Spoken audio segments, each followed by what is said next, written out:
In this video, I'll show you how to track object inside your video inside of CapCut. Here we have a video of a boat and we are going to track the motion. So first of all, you would just add the text. So just add it on the top here. Make sure it's the same length of the video. And then when you come here, then we will add the text.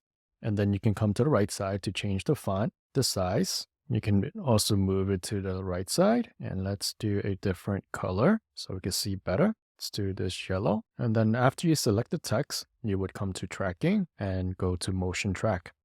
Drag this box and try to get the boat, get the middle of the boat. And then you can use this icon to round up the edges. I'll make this longer.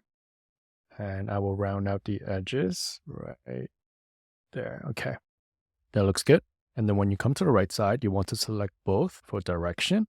And then you want to turn off scale and turn off distance. And then you want to click on start and CapCut will start the tracking for you. Okay, now the tracking is completed.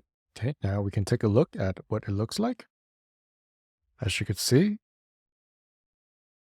the motion is nicely tracked.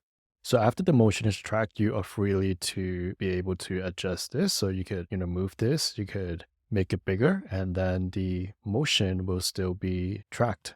So you're able to adjust this even if you turn it the other way, it will still be okay. So there we go. That's how you do motion tracking inside of CapCut.